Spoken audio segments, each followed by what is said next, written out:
Salut tout le monde, c'est Aude de Haute Couture et on se retrouve aujourd'hui pour un tutoriel fort intéressant. Je vous montre comment faire la technique pour faire des fronces élastiques et on va pouvoir partir ça maintenant.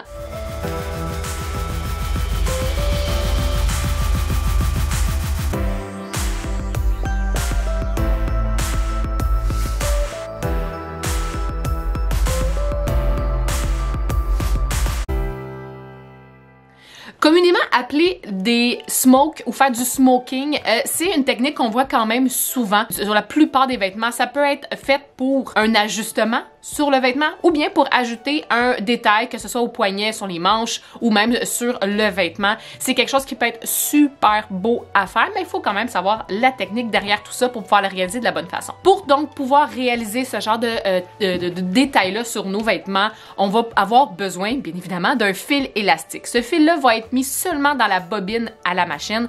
Le fil du haut, donc le fil d'aiguille, va être le fil qu'on utilise la plupart du temps, que ce soit un fil de polyester ou si vous préférez utiliser un autre genre de fil, il n'y a aucun problème. Mais le fil élastique, lui, va seulement aller dans la bobine. Il se trouve la plupart du temps seulement en deux couleurs, noir ou blanc.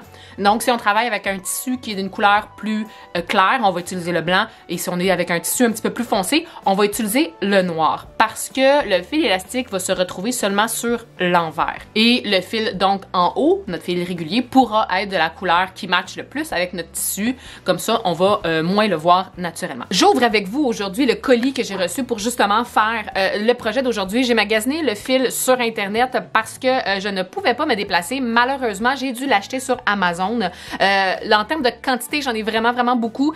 La qualité, c'est probablement pas ce qu'il y a de plus extraordinaire. Je vais essayer de vous laisser des liens en dessous du vidéo pour que vous puissiez aller zioter, magasiner, voir où est-ce qu'on peut trouver ce genre de fil élastique. Mais je sais que si j'avais été en personne au Tissu Roger, j'en aurais trouvé. Et honnêtement, oui, les bobines sont quand même assez grosses, ce qui fait en sorte qu'ils rentrent difficilement sur la machine domestique. Mais étant donné qu'on ne le met pas sur notre machine et qu'on les met seulement dans notre bobine et que cette bobine doit être faite à la main, mais ça dérange pas vraiment qu'elle soit plus grosse et je vais vraiment en avoir pour beaucoup. J'apprécie quand même le fait que ce soit des grosses bobines, étant donné que théoriquement, quand on vient faire ce genre de projet-là, on va faire beaucoup de fronces élastiques. On va avoir plusieurs lignes parallèles l'une à l'autre. Si jamais on fait un autre détail avec les techniques carrées, on peut aussi avoir besoin de beaucoup de fils. Fait que j'apprécie quand même le fait que ce soit de très grosses bobines et d'avoir les deux couleurs. Et étant donné qu'on le met seulement dans la bobine, on va naturellement avoir besoin de remplir une bobine vide.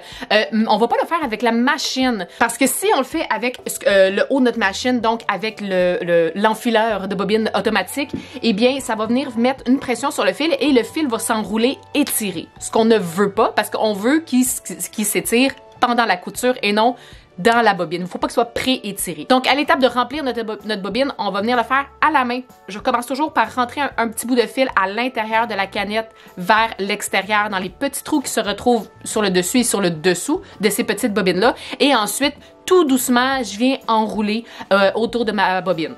Quand j'arrive à avoir une quantité quand même intéressante, je peux couper le fil qui dépasse de la petite tige qui dépasse de l'autre côté et je continue à enrouler sans mettre de pression sur le fil. Juste après avoir coupé le petit bout, quand j'ai assez de fil autour de ma bobine, je viens tout simplement déposer ma bobine de fil qui est pleine et je viens enrouler au-dessus de la bobine. Comme ça, le fil vient se dévider sans pression, sans s'étirer et je peux remplir à la main la bobine. C'est quand même très simple à faire. Mais c'est quand même super important de le faire sans l'étirer. J'ai enfilé ma machine avec le fil que j'ai besoin pour matcher avec le tissu que je vais utiliser pour vous montrer comment faire. Ma bobine, je vais venir l'insérer comme je l'insère habituellement dans la machine, tout simplement, et je viens laisser les fils dépasser vers l'arrière également. J'en laisse quand même un petit bout dépassé.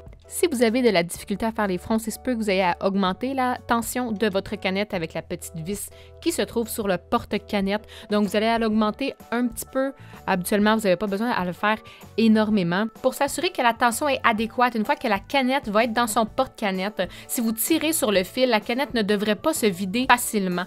L'élastique, oui, va s'étirer et si on tire, on finit par tirer fortement dessus, oui, la canette va se dévider, mais c'est pas ça qu'on veut. Quand on tire doucement, on veut que ça s'étire et c'est ce qui va faire la sensibilité quand on va venir coudre. Si vous avez une machine qui coupe le fil automatiquement quand vous arrêtez, il y a certaines machines qui le font, que ce soit aux machines industrielles ou même aux machines domestiques, on va désactiver cette fonction-là en ce moment.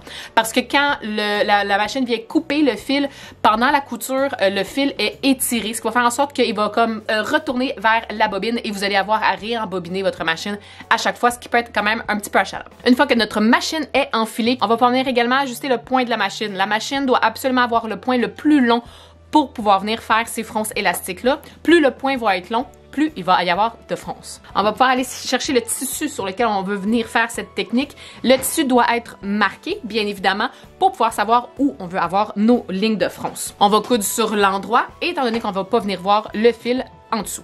Si on a seulement une ligne de fronce qu'on veut faire, par exemple autour d'un poignet, on va commencer avec point d'arrêt, on va venir faire notre couture et faire point d'arrêt. Si on veut faire plusieurs rangées parallèles pour venir créer plusieurs fronces élastiques, eh bien on va pouvoir venir faire des points pivots sur le côté. On va éviter de faire des points d'arrêt à chacune des lignes parce que veut pas, les points d'arrêt, ce n'est pas ce qu'il y a de plus solide. Dans cet exemple-ci, tout simplement parce que le fil élastique, quand il est sous pression, il y a quand même justement beaucoup de tension. Ce qui fait en sorte que quand on va venir porter ce vêtement-là, à chaque fois qu'on l'étire pour pouvoir rentrer dedans, on vient exercer une tension puis une pression quand même considérable sur chacun de nos points d'arrêt qui en ont déjà quand même beaucoup à subir, étant donné que c'est avec des fils élastiques, ce qui fait en sorte qu'on va éviter de faire à chaque ligne des points d'arrêt. On va le faire au début et à la fin, quand on va avoir accompli toutes nos lignes de fronces élastiques. Donc, ce qu'on va faire, c'est qu'arriver à chaque extrémité de ligne, on va faire un point pivot au latéral en laissant notre aiguille plantée dans le tissu et venir coudre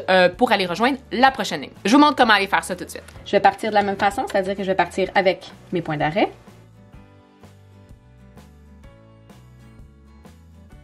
Et quand on coud ce genre de fronce élastique, on va vouloir tirer sur notre tissu pour avoir l'espace, le tissu dégagé et bien voir notre marquage.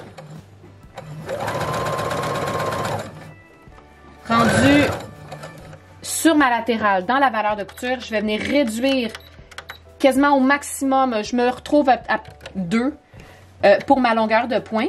Je vais venir rejoindre ensuite, coudre jusqu'à ma prochaine ligne de fronce. Et la raison pour laquelle on vient réduire entre chacune de nos rangées la longueur de point le plus possible, je me suis mis à environ 2, c'est que ça fronce moins, donc on n'aura pas de fronce dans la hauteur, quand techniquement, c'est pas là qu'on en veut, nos fronces qui sont horizontales, et quand on arrive sur les latérales, à point plus étroit, eh bien, ça n'aura pas froncé entre nos deux rangées, juste ici. Gardez mon aiguille plantée, je retourne à mon maximum pour ma longueur de point et je viens coudre jusqu'à l'autre côté. Et je vais venir faire ça jusqu'à temps que toutes mes fronces soient faites.